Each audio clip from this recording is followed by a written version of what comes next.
Assalamualaikum warahmatullahi wabarakatuh.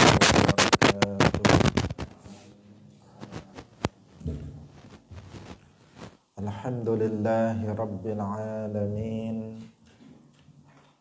Lahun ni'matu wa lahul fadlu wa lahus sana'ul hasan. Wassalawatullahil barrir rahim wal malaikatil muqarrabin ala sayyidina wa maulana Muhammadin wa ala alihi wa ashabihi tayyibin tahirin. Allahumma la sahla illa ma ja'altahu sahla wa anta taj'alul hazna idha syi'ta sahla. Allahumma arzuqna al-ikhlasa fil niyyati wal qawli wal amal. Wa ba'du.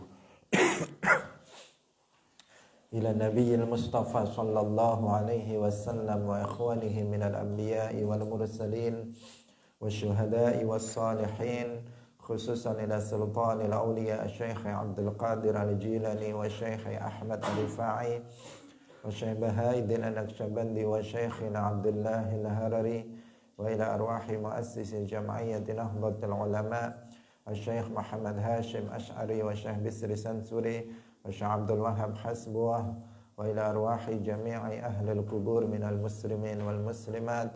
Al-Fatihah. A'udzu billahi minasy syaithanir rajim. Bismillahirrahmanirrahim. Alhamdulillahi rabbil alamin. Ar-Rahmanir Rahim. Malik yaumiddin. Iyyaka na'budu wa iyyaka nasta'in. Ihdinas siratal mustaqim. Siratal ladzina an'amta 'alaihim ghairil maghdubi 'alaihim waladdallin. Amin. Hadirin hadirat kaum muslimin muslimat rahimakumullah. Alhamdulillah, kita bersyukur kepada Allah Subhanahu wa taala. Di pagi hari ini Allah Subhanahu wa taala kembali mempertemukan kita dalam sebuah majelis yang insya Allah diberkahi, penuh dengan kebaikan, yaitu majelis Ilmuddin dalam pengajian kitab Bulughul Maram min Adillatil Ahkam karya Al-Hafidh Ibnu Hajar Al-Asqalani. Semoga kebersamaan kita pada pagi hari ini bermanfaat bagi kita semuanya, diterima sebagai amal soleh oleh Allah Subhanahu wa ta'ala. Amin ya rabbal alamin.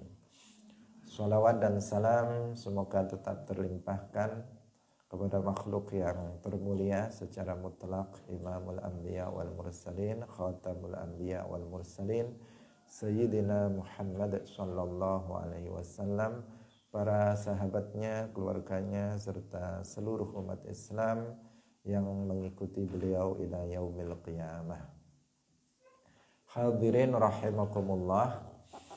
Mari kita memulai ngaji kita pagi hari ini. Dengan tidak lupa saya ingatkan kepada kita agar mengikhlaskan niatnya hadir dalam majelis ilmu semata-mata lillahi ta'ala.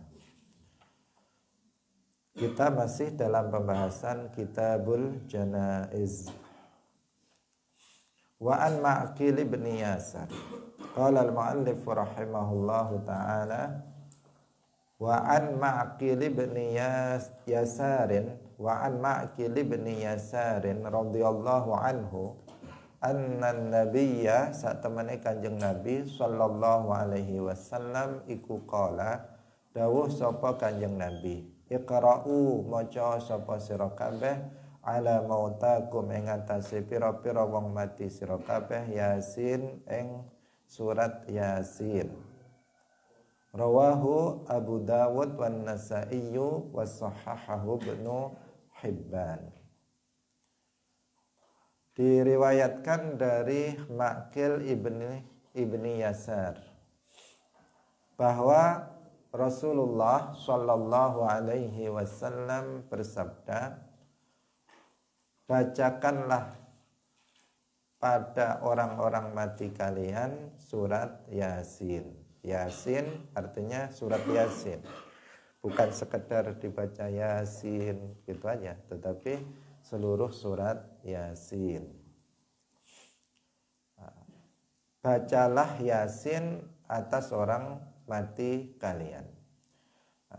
Sebagaimana telah kita jelaskan dalam hadis sebelumnya, meskipun pada hadis yang sebelumnya itu fokusnya lebih pada makna yang pertama, yaitu al-mayit. Nah, kita berbicara sekarang al-mayit tentang mauta. Kemarin dalam hadis sebelumnya, balaqinu mautakum la ilaha illallah. Tuntunlah orang-orang yang akan mati di antara kalian dengan ucapan la ilaha illallah. Dalam penjelasan tentang hadis itu telah kita jelaskan bahwa kata mauta itu adalah jamak dari mayyitun, yang dalam bahasa Arab itu bisa berarti al-muhtadhar, yaitu orang yang akan mati, orang yang mendekati kematian. Yang kedua adalah orang yang sudah mati masih belum dikubur atau setelah dikubur, itu semuanya namanya mayyit, jamaknya mauta. Kalau dalam hadis yang sebelumnya tentang talqin, laqinu mautakum la ilaha illallah, itu lebih bermakna orang yang akan mati. Bahwa orang yang akan mati hendaknya kita mentalqinnya, menuntunnya untuk mengucapkan la ilaha illallah. Sedangkan dalam hadis yang kedua ini bisa dengan dua makna sekaligus. Iqra'u ala mautakum Yasin. Bacalah Yasin untuk orang-orang mati kalian. Bisa dengan makna al-muhtadhar, dan ini memang disunnahkan apabila ada di antara keluarga kita atau kaum muslimin secara umum yang dia mendekati kematiannya, agar Allah Subhanahu wa taala mempercepat kematiannya, mempermudah kematiannya, kemudian dianjurkan kita untuk membaca surat Yasin di dekatnya. Ini anjurannya adalah berdasarkan hadis ini, iqra'u ala mautakum Yasin, dengan makna bacalah Yasin untuk orang-orang yang akan mendekati mati di antara kalian. Al-muhtadhar. Dalilnya adalah hadis ini. Hadis ini juga berarti yang kedua, yaitu bacalah Yasin untuk orang-orang yang sudah mati di antara kalian. Dibacakan Yasin untuk yang sudah mati. Makanya ada tradisi di kita itu yasinan, membaca Yasin yang hadiah pahalanya itu dikirimkan kepada orang yang sudah meninggal dunia, keluarga kita, mbah-mbah kita, orang tua kita yang sudah meninggal, kita bacakan Yasin, pahalanya diberikan, dihadiahkan kepada mereka, dan itu akan bermanfaat. Dalilnya mana ya ini? Iqra'u Yasin ala mautakum, atau iqra'u ala mautakum Yasin, karena ada beberapa riwayat. Ada yang seperti yang kita baca di sini, iqra'u ala mautakum Yasin, ada yang iqra'u Yasin ala mautakum, dan maknanya itu adalah sama ya. Maknanya sama jelas, iqra'u Yasin ala mautakum atau iqra'u ala mautakum Yasin. Yang intinya adalah perintah kita untuk membaca surat Yasin untuk orang yang telah meninggal dunia, dan itu adalah bermanfaat untuk mayit. Kalau tidak bermanfaat, kenapa Nabi memerintahkan kita membaca surat Yasin. Jangankan Al-Quran yang kita baca, di dalam hadis yang lainnya disebutkan, ini disebutkan diantaranya dalam kitab Riyadhus Shalihin oleh Imam Nawawi, yaitu ketika Rasulullah Shallallahu Alaihi Wasallam melewati dua buah kuburan. Rasulullah mengetahui bahwa dua buah orang yang dikuburkan dalam dua buah kuburan itu sedang disiksa di dalam kuburnya. Kemudian Rasulullah menghampiri dua buah kuburan itu. Rasulullah mengambil pelepah kurma, kemudian membelahnya menjadi dua dan meletakkannya di dua buah kuburan itu. Beliau sambil berdoa semoga sebelum pelepah kurma ini kering, mereka diringankan dari azabnya. Imam Nawawi mengatakan apabila dengan sebab pelepah kurma saja seseorang bisa diringankan azabnya, apalagi dengan bacaan Al-Quran. Nah, tentu saja lebih mungkin seseorang itu untuk dihilangkan atau diringankan azab kuburnya dengan bacaan-bacaan Al-Quran yang dibaca oleh seorang muslim. Hadirin rahimakumullah. Maka kalau orang-orang Wahabi menentang kita, orang Wahabi pengikut Muhammad bin Abdul Wahab dan lainnya yang semacamnya, yang menentang kita dalam yasinan, membaca yasin untuk mayit atau membaca Al-Quran untuk mayit atau tahlilan untuk mayit, itu tidak berdasar. Karena justru yang berdasar adalah kita dianjurkan untuk membaca Al-Quran, khususnya surat Yasin untuk mayit. Iqra'u ala mautakum Yasin. Hadirin rahimakumullah. Ini bisa kalau kita baca Yasin ini kita baca di dekat kuburan, langsung di dekat kuburannya, maka ini dengan doa atau tanpa doa akan dengan doa isol atau tanpa doa isol itu akan sampai kepada mayit, akan bermanfaat, langsung memberkahi kepada mayit yang kita bacakan Yasin di dekatnya. Tetapi apabila Yasin atau ayat-ayat yang lainnya, surat-surat lainnya kita baca di rumah, jauh dari kuburan, maka di sini ada khilaf di antara para ulama. Kalau menurut Imam Syafi'i itu harus dibacakan doa isol agar bisa sampai kepada mayit. Doa isol itu bagaimana? Yaitu bacaan doa agar menyampaikan pahala bacaan Al-Quran kepada mayit. Itu namanya isol, yaitu doa kepada Allah agar menyampaikan pahala bacaan Al-Quran atau kalimat thayyibah lainnya kepada mayit. Itu namanya doa isol. Kalau bunyinya Allahumma ausil thawaba ma qara'na min surati Yasin, misalnya ila ruhi fulan. Allahumma ausil, ya Allah, ausil, sampaikanlah thawaba ma qara'na, pahala bacaan yang telah kami baca berupa surat Yasin, misalnya ila ruhi fulan, kepada rohnya si fulan. Itu yang disebut dengan doa isol. Kalau kita habis yasinan, habis tahlilan, kemudian kita membaca doa isol seperti itu, maka pahalanya akan sampai kepada mayit. Akan sampai kepada mayit. Tetapi apabila kita tidak membacanya, hanya diniatkan dalam hati saja, maka kalau menurut Imam Syafi'i nggak sampai. Tapi menurut imam yang lain itu tetap sampai. Nah, di sini sebenarnya khilaf atau ikhtilaf yang terjadi.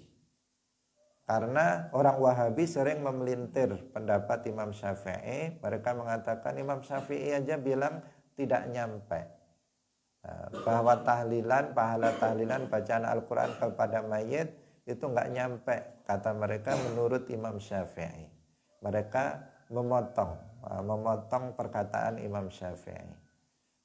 Bahwa yang benar Imam Syafi'i kalau mengatakan kalau di dekat kuburan udah langsung sampai. Tetapi kalau dibaca jauh dari kubur, maka di sini beliau mensyaratkan harus ada doa isol.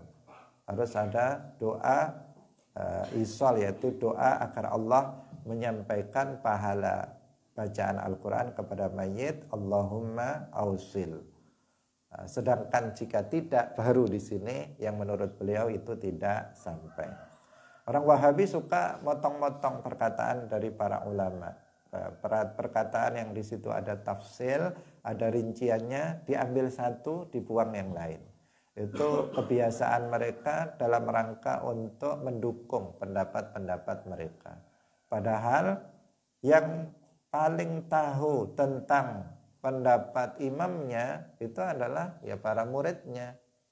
Para muridnya seperti artinya mereka yang mengikuti mazhab Syafi'i seperti Imam Nawawi, Ibnu Hajar Al-Asqalani dan lain-lain, yang mereka tentu lebih tahu karena mereka menganut mazhab Syafi'i.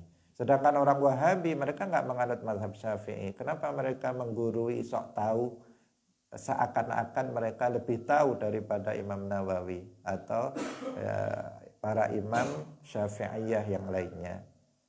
Tentu itu karena dengan kesengajaan mereka ingin memutarbalikkan kenyataan yang sebenarnya. Hadirin rahimakumullah. Jadi hadis ini iqra'u ala mautakum Yasin menjadi dalil bagi kita tentang bolehnya kita membaca Yasin untuk mayit. Jangan ragu lagi. Jangan ragu lagi terhadap permasalahan ini. Tetapi yang perlu kita perhatikan adalah karena Yasin, membaca Al-Quran atau tahlilan misalnya, itu adalah pada intinya adalah menghadiahkan pahala kepada mayit, maka harus diperhatikan setidaknya dua hal. Yang pertama harus dibaca dengan benar. Al-Quran, Yasin ataupun kalimah-kalimah thayyibah itu harus dibaca dengan benar. Karena harus dipastikan berpahala. Kan intinya apa tadi? Menghadiahkan pahala kepada mayit. Berarti apa yang kita lakukan harus dipastikan ada pahalanya. Kalau nggak ada pahalanya nanti yang dikirimkan apa? Kan harus dipastikan ada pahalanya dulu baru dikirimkan kepada mayit. Nah, untuk memastikan bahwa bacaan Al-Quran kita itu berpahala, pertama syaratnya harus sesuai bacanya dengan benar. Dia membacanya harus benar sesuai dengan ketentuan di dalam membaca Al-Quran, dalam tajwid harus sesuai. Karena jika enggak, artinya dia sudah talaqi surat Yasin misalnya, atau surat lainnya jika dia membaca yang lain. Dalam hal ini misalnya Yasin, dia sudah talaqi kepada seorang guru yang thiqah, yang bersanad. Nah, kemudian setelah itu dia membacanya dengan bacaan yang benar. Yang panjang ya panjang, yang pendek ya pendek, tidak yang panjang dipendekkan, yang pendek dipanjangkan. Kemudian makharijul hurufnya itu juga tepat karena dia sudah talaqi kepada seorang guru. Ini yang pertama yang harus diperhatikan. Karena kalau nanti enggak seperti itu, maka enggak akan ada pahalanya. Kalau enggak ada pahalanya kemudian kita berdoa, ya Allah sampaikanlah pahala bacaan surat Yasinku. Pahala yang mana? Enggak ada pahalanya. Nah, karena itu dipastikan ada pahalanya dulu, dan syarat untuk berpahala itu adalah yang pertama tadi harus dibaca dengan benar sesuai dengan kaidah dalam membaca dan berdasarkan belajar secara talaqi, baca kepada seorang guru yang bersanad dan thiqah. Itu mesti seperti itu agar berpahala yang pertama. Artinya syarat yang pertama, man amila amalan laisa alaihi amruna fahuwa raddun. Barang siapa yang melakukan suatu amalan yang tidak sesuai dengan apa yang diajarkan Nabi, maka itu akan tertolak, nggak akan ada pahalanya. Nah, untuk itulah harus diperhatikan yang pertama ini. Kemudian yang kedua, harus melakukannya karena Allah, lillahi ta'ala. Harus melakukannya karena Allah. Ini yang harus selalu diingatkan kepada kita yang membaca Yasin atau tahlil untuk mayit, agar mengikhlaskan niatnya karena Allah. Karena jika enggak, ya enggak akan ada pahalanya. Dalam hadis sudah disebutkan, innallaha la yaqbalu minal amal illa ma kana khalisan lahu. Sesungguhnya Allah itu tidak menerima suatu amal kecuali yang dilakukan murni ikhlas karena Allah. Nah, sehingga dipastikan kalau kita mengundang banyak orang misalnya untuk tahlilan, ya mereka diingatkan untuk mengikhlaskan niatnya karena Allah, bukan untuk tujuan yang lain-lain.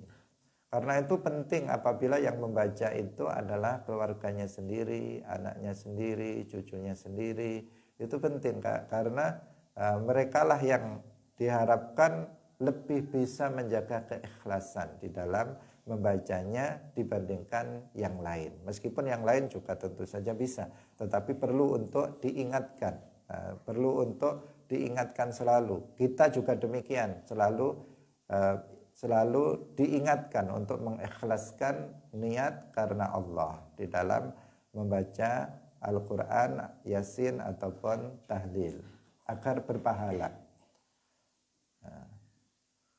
Nanti kalau enggak, misalnya karena sering sekali begini yang terjadi, dia mengundang banyak orang untuk hadir di rumahnya baca Yasin, baca tahlil, tetapi dia sebagai anaknya malah ngalor ngidul kemana, kesana kemari, dia sendiri nggak baca.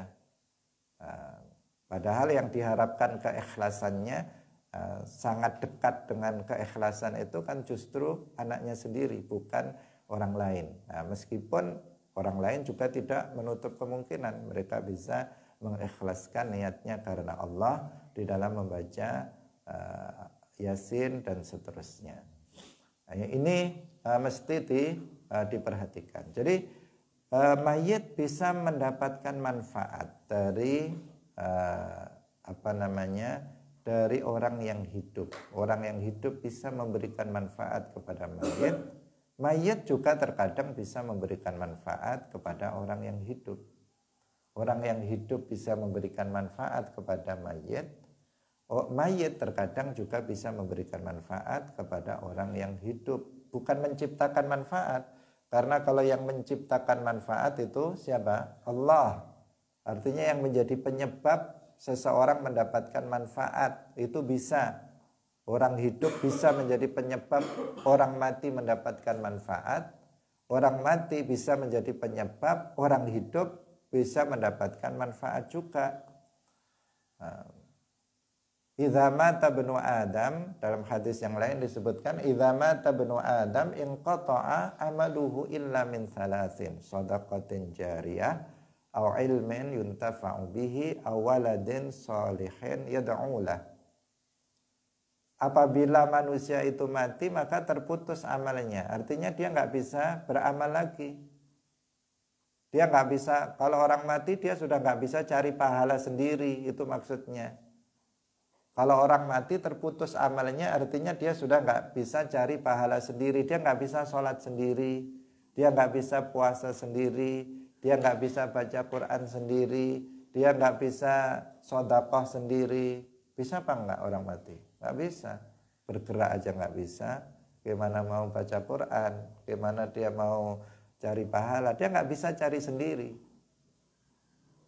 Kalau dicarikan bisa, kalau dia cari sendiri nggak bisa. Kalau orang sudah mati, kecuali dia artinya dia masih dapat manfaat dari yang lain, meskipun dia sudah mati.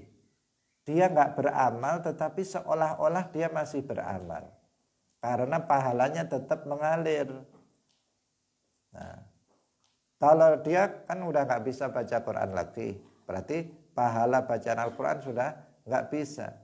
Tapi ada beberapa amal dia ketika hidup yang meskipun dia sudah mati seakan-akan dia masih beramal. Yaitu yang pertama, sedekah jariyah. Misalnya dia wakaf, mewakafkan tanahnya untuk masjid, mewakafkan tanahnya untuk pembangunan pondok pesantren, madrasah. Ini meskipun dia mati pahalanya akan tetap seakan-akan dia masih beramal. Seakan-akan dia masih hidup, masih beramal soleh. Karena pahala tetap mengalir kepada dia, tidak berhenti. Atau misalnya seseorang berinfak untuk pembangunan masjid, musola, atau pondok pesantren, Baitul Iman misalnya. Maka ini apa?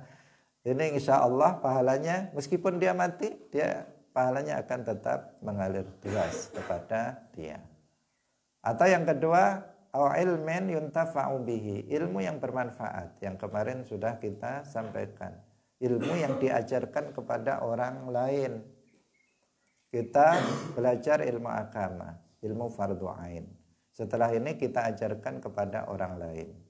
Sehingga orang lain yang asalnya nggak bisa wudhu dengan benar, sekarang dia bisa berwudhu dengan benar.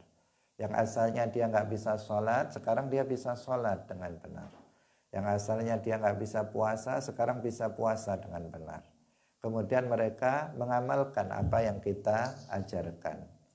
Sudah begitu mereka juga mengajarkannya kepada orang lain. Setiap mereka mengamalkannya, kita mendapatkan pahala. Apabila mereka mengajarkannya kepada orang lain, maka kita akan dapat double lagi pahalanya, pahala murid kita dan pahala muridnya murid kita. Nah, kalau seperti itu, bagaimana dengan pahala yang didapatkan oleh Rasulullah Sallallahu Alaihi Wasallam, di mana umat Islam di seluruh dunia dari dulu hingga sekarang semuanya mengikuti apa yang beliau ajarkan. Bagaimana pahalanya Imam Syafi'i? Bagaimana pahala yang didapatkan oleh Imam Abu Hanifah, Imam Malik, Imam Ahmad, terus deras mengalir kepada beliau-beliau di alam kuburnya. Maka kita hendaknya juga seperti itu. Sedikit apapun ilmu yang kita miliki, ajarkan kepada orang lain. Ajarkan kepada orang lain agar menjadi pahala bagi kita meskipun nanti kita sudah meninggalkan dunia ini. Tetap akan mengalir ke alam kubur kita. Yang ketiga adalah awaladin sholihin yad'ulah, anak soleh yang mendoakannya. Nah, ini tidak terkhusus kepada anak, tetapi siapapun orang Islam mendoakan sesama Muslim, maka dia akan bisa bermanfaat kepada mayit. Nah, perlu kita pahami bahwa hadis ini tidak dalam rangka membatasi hanya 3. Tidak hanya membatasi hanya 3 saja yang bisa bermanfaat untuk mayit, tetapi masih banyak yang lainnya.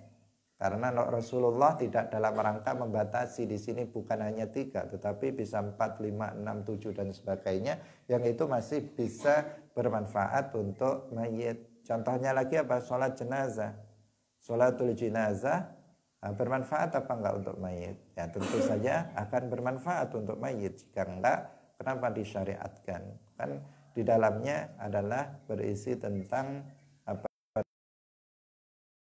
Dengan cara berdoa setelah membaca Al-Quran, seperti yang tadi kita sebutkan. Setelah dia baca Yasin, seorang anak kemudian berdoa Allahumma ausil thawaba ma qara'tu min surati Yasin ila ruhi abi fulan, ila ruhi ummi, maka itu akan sampai juga kepada mayit, akan bermanfaat kepada mayit. Mayit masih bisa mendapatkan pahala meskipun dia sudah mati karena memiliki anak soleh yang membaca Al-Quran dan diberikan pahalanya kepada mereka. Nah, hadirin rahimakumullah. Amalan ini tidak perlu diragukan ya, tentang diperbolehkannya, sehingga kita bisa terus untuk melaksanakan apa yang sudah sudah berlaku bagi kita, dan kita sekarang sudah mengetahui tentang dalilnya. Ini juga sekaligus hadis ini menunjukkan tentang keutamaan surat Yasin, sehingga di sini disebutkan secara khusus tentang surat Yasin, bahwa keutamaan surat Yasin itu diantaranya adalah ini, dibaca untuk mayit yang akan dengan makna yang akan meninggal, sehingga bisa mempermudah kematiannya.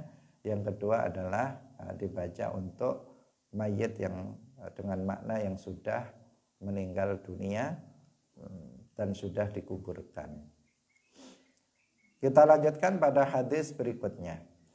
Wa an ummi Salamah radhiyallahu anha qalat dakhala Rasulullah sallallahu alaihi wasallam ala Abi Salamah. Qalat dawuh sapa Ummu Salamah istri Nabi, dakhala was manjing sapa Rasulullah sallallahu alaihi wasallam ala Abi Salamah ing atase Abi Salamah radhiyallahu anhu. Waqad syukka lan teman-teman was den buka apa basaruhu peningale Abu Salamah. Abu Salamah meninggal dunia. Ketika ruhnya dicabut, matanya terbuka. Fa'aghmadahu mongko ngeremaken sapa Rasulullah ing basarahu. Tsumma qala nuli dawuh sapa Kanjeng Nabi, innar ruha sak temene ruh iku idza qubidha. Tatkalane den cabut apa ruh tabi'ahu mongko ngikuti ing ruh apa albasaru peninggal. Fadajja mongko padha nangis sapa nasun menungso min ahlihi saking keluargane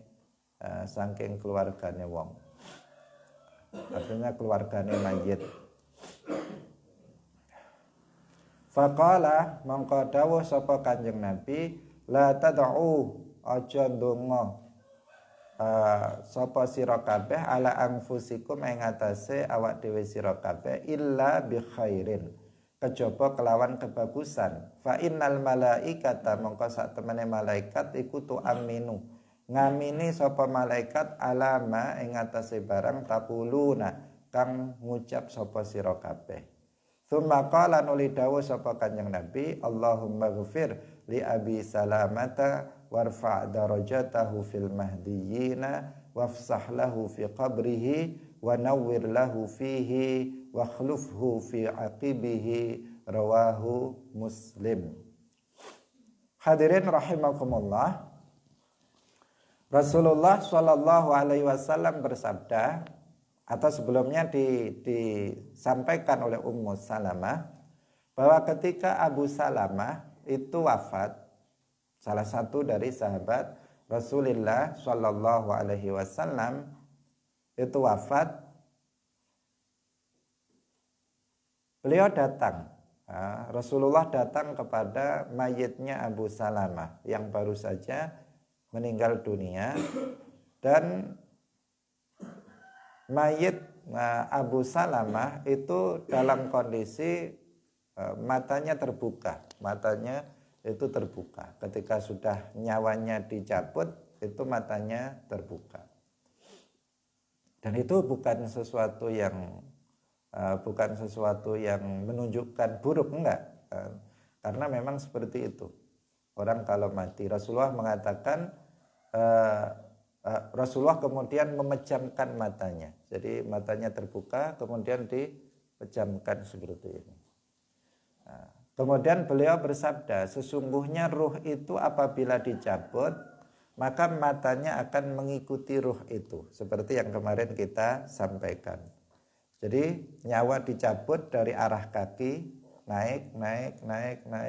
Kemudian ketika sampai di kepala dan dicabut, maka matanya akan melihat pada keluarnya ruh tersebut. Sehingga orang yang mati matanya akan terbuka.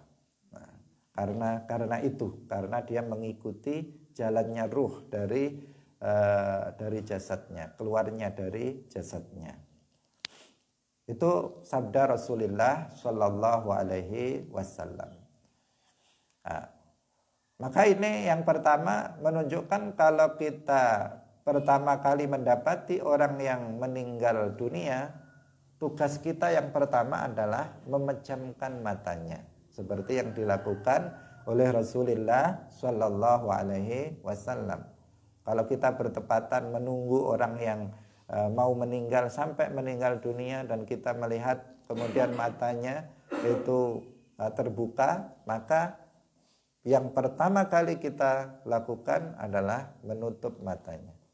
Ini yang diajarkan oleh Rasulullah. Tentu saja tidak semua mayit nanti akan terbuka matanya.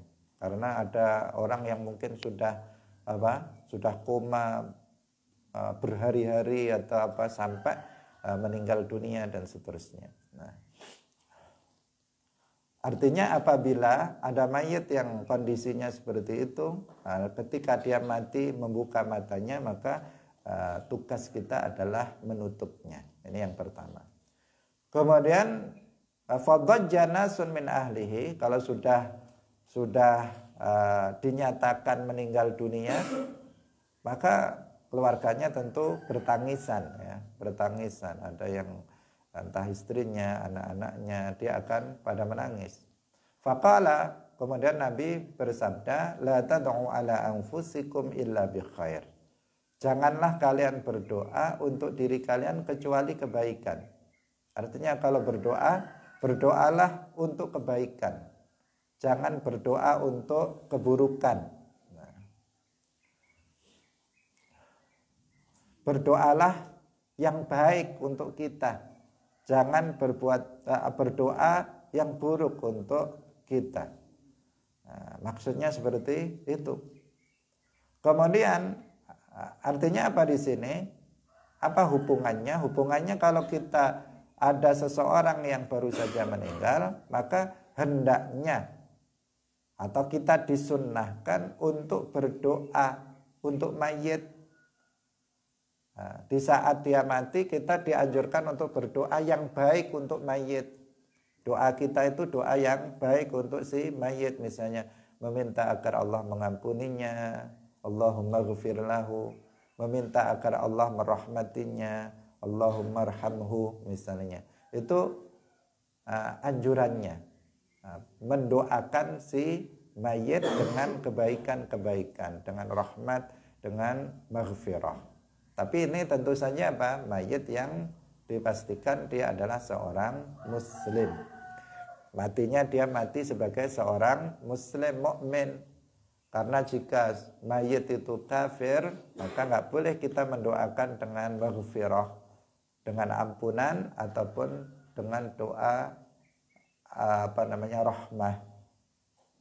Kalau ada seseorang jelas mati dia kafir, atau dia jelas meyakini akidah yang kufur misalnya, kita tahu dia seseorang yang meyakini keyakinan kufur, dia meyakini akidah tajsim, tashbih, kemudian dia mati, atau jelas-jelas dia agamanya bukan Islam misalnya, maka kita nggak boleh mengatakan Allahumma ghfir lahu warhamhu wa'afihi wa'fu anhu. Kita nggak boleh mendoakan seperti itu. Kenapa?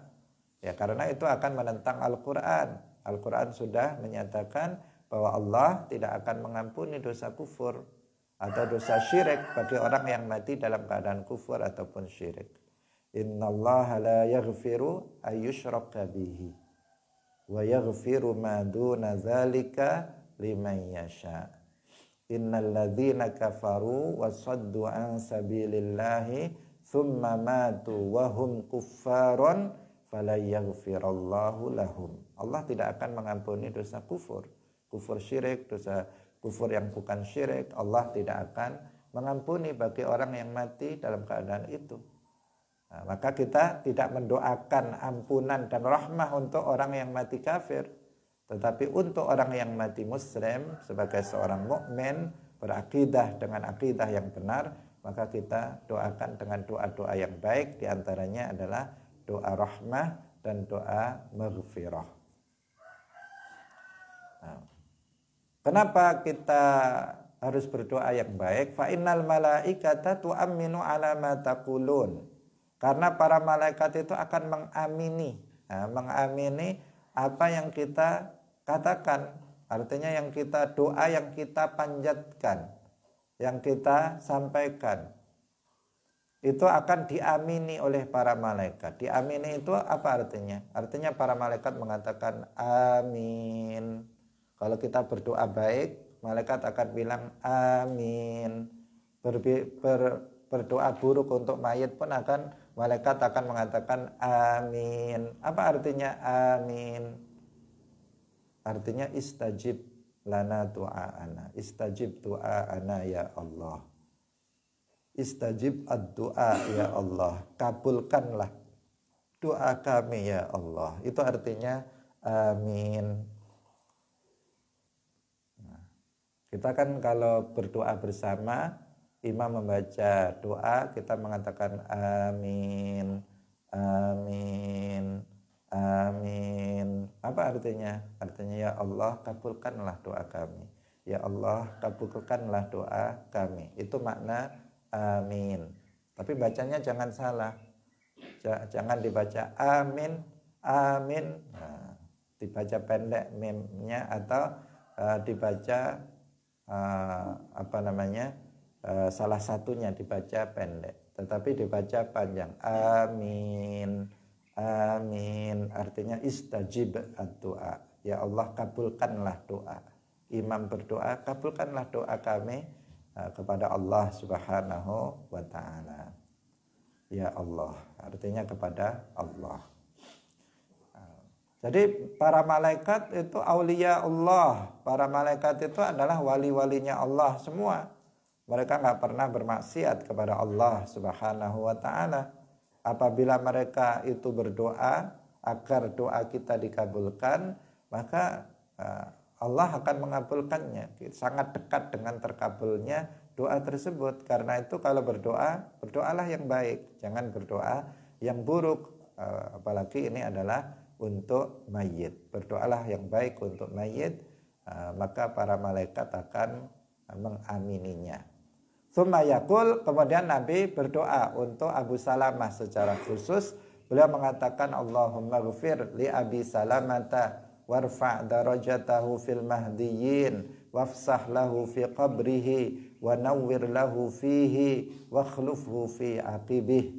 Nah, hadirin rahimakumullah, hadis ini menunjukkan kepada kita pertama ya doa untuk, kita dianjurkan berdoa untuk mayit.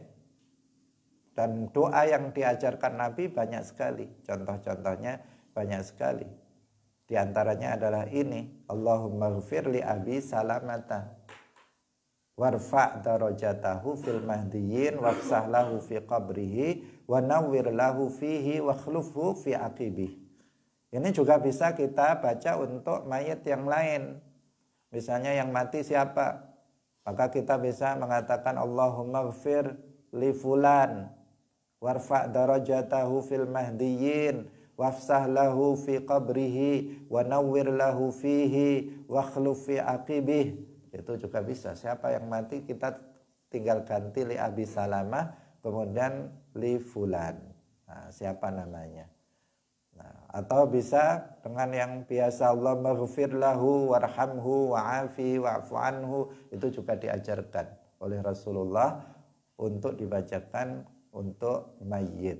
Nah, dan masih banyak lagi doa-doa yang diajarkan oleh Rasulullah yang diperuntukkan untuk mayit, orang yang sudah meninggal dunia. Nah, ini yang pertama. Jadi kita diajarkan untuk doa ini untuk mayit. Kemudian yang kedua, doa ini menunjukkan beberapa hal kepada kita, diantaranya yaitu tentang adanya nikmat-nikmat kubur. Tentang adanya nikmat-nikmat kubur, yaitu dalam doa disebutkan wafsah lahu fi qabrihi, artinya luaskanlah kuburannya, wa nawwir lahu fihi, dan berikanlah dia cahaya di dalam kuburnya. Nah, ini adalah salah satu jenis dari nikmat kubur. Seperti yang sudah kita pelajari, bahwa di antara jenis dari nikmat kubur adalah tausi'ul qabri, diluaskan kuburnya. Sebagian orang-orang saleh kuburnya itu diluaskan muddal basar, kuburnya diluaskan seluas pandangan mata. Jadi kalau kita memandang di tanah yang datar tanpa ada bangunan dan tanpa ada pepohonan secara lurus, maka sejauh mata kita memandang, sejauh itu kuburannya itu diluaskan. Nah, sebagian orang-orang saleh diluaskan seluas itu. Sebagian ada yang diluaskan sepanjang 70 dhira', lebarnya 70 dhira', 70 hasta, dan panjangnya 70 hasta. Ini adalah merupakan nikmat kubur. Dan Nabi juga mendoakan Abu Salamah wafsah lahu fi qabrihi. Kemudian wa nawwir lahu fihi, di antara nikmat kubur lainnya adalah tanwirul qabr. Tanwirul qabr, yaitu diberikan cahaya. Kuburannya itu diberikan cahaya. Dalam hadis yang lainnya disebutkan, riwayat yang lain disebutkan, kanurin yushbihu nural qamari lailatal badri. Dia akan diberikan cahaya, kuburannya itu dengan cahaya yang menyerupai cahaya bulan di malam purnama. Nah, malam purnama cahayanya sangat terang dan indah. Seperti itu nanti sebagian orang soleh di dalam kuburnya akan diberikan diterangi oleh cahaya seperti cahaya bulan purnama. Nah, ini sesuai dengan hadis ini. Nabi sendiri ketika Nabi itu berdoa Allahumma nawwir lahu fihi ay fi qabrihi, menunjukkan bahwa ada nikmat itu, nikmat kubur.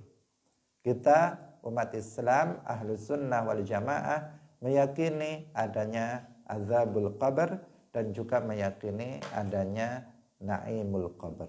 Ada azab kubur dan juga ada nikmat-nikmat kubur. Semoga Allah Subhanahu wa taala memberikan nikmat-nikmat kubur kepada kita nantinya. Diluaskan kubur kita, kemudian diberikan cahaya seperti cahaya bulan purnama. Wa khulufhu fi aqibih, wa khulufhu fi aqibih, artinya ini doa yang tidak lagi berbicara tentang mayit yang di kuburan, tetapi tentang orang-orang yang ditinggalkannya. Orang-orang yang ditinggalkannya itu menjadi orang-orang yang baik-baik, yang saleh, salihah, apalagi kemudian dia mau mendoakan kepada kedua orang tuanya yang sudah meninggal dunia. Karena jika mayit itu memiliki anak-anak yang saleh, salihah, maka dia juga akan merasakan manfaatnya ketika dia telah meninggal dunia. Karena itu penting bagi kita untuk bisa mendidik anak-anak kita dengan baik, agar mereka menjadi orang-orang yang saleh dan salihah. Karena anak-anak soleh solehah ini yang nanti akan memberikan manfaat kepada ayah ibunya meskipun mereka sudah meninggal dunia. Dengan amal yang mereka lakukan atau dengan bacaan Al-Quran yang mereka baca dan seterusnya. Karena kalau anak itu anak yang soleh solehah itu artinya ya belajar ilmu agama dulu, ya. Nggak bisa langsung soleh atau solehah, nggak bisa. Tetapi bukan hanya sekedar dengan didikan adab ataupun akhlak, tetapi juga dengan didikan ilmu agama, khususnya adalah ilmu fardhu ain. Bagaimana anak itu belajar ilmu fardhu ain, dia bisa sholat, dia bisa puasa dengan benar, dia bisa mengamalkan akidahnya itu lurus sesuai dengan akidah ahlus sunnah wal jamaah, udah akidahnya mapan, ibadahnya bagus, kemudian dia setiap beramal akan mengingat orang tuanya. Ketika dia baca Al-Quran selalu dihadiahkan kepada kedua orang tuanya. Ketika dia belajar ilmu agama seperti ini, kita belajar hadir dalam majelis ilmu, pahalanya kan sangat besar. Sering kita ulang-ulang, pahalanya lebih baik dari sholat sunnah 1000 rakaat. Kalau seandainya habis kita melakukan amalan seperti ini yang pahalanya begitu besar, kemudian kita habis itu berdoa sejenak, ya Allah, sampaikanlah pahalaku ini, pahala hadir dalam majelis ilmu kepada bapakku misalnya, si fulan. Maka dia akan mendapatkan pahala, dia akan mendapatkan manfaatnya. Setiap kita mau beramal, setiap kita telah beramal, kita mengingat orang tua kita. Itu kalau anak yang soleh solehah akan senantiasa memberikan manfaat kepada kedua orang tuanya. Karena itu pendidikan anak itu menjadi sangat penting. Pendidikan agama terhadap anak itu sangat penting sekali untuk kepentingan orang tua, khususnya setelah kematiannya. Nah, untuk kepentingan anak itu, keselamatan si anak itu dunia akhirat, dan untuk kepentingan kedua orang tua. Karena pada masa sekarang banyak orang tua itu yang hanya memperhatikan pendidikan umumnya. Nah, anaknya yang diperhatikan adalah pendidikan umum, bagaimana nanti bisa bekerja, bagaimana nanti bisa mengumpulkan uang sebanyak-banyaknya kalau sudah mendapatkan pekerjaan yang mapan karena sekolahnya. Tetapi jarang orang tua yang berpikir bagaimana anaknya nanti bisa selamat di dunia dan di akhirat dan bisa memberikan manfaat kepada kedua orang tuanya setelah meninggalkan dunia ini. Hadirin rahimakumullah, demikian pengajian kita pada pagi hari ini. Semoga bermanfaat bagi kita semuanya. Barakallahu fikum, wallahul muwaffiq ila aqwamit thoriq. Wassalamualaikum warahmatullahi wabarakatuh. La ilaha illallah. Allahumma salli ala sayyidina Muhammad wa ala alihi wa sahbihi wa sallim. Rabbi ghfirli wa liwalidayya wa lil mu'minina wal mu'minat.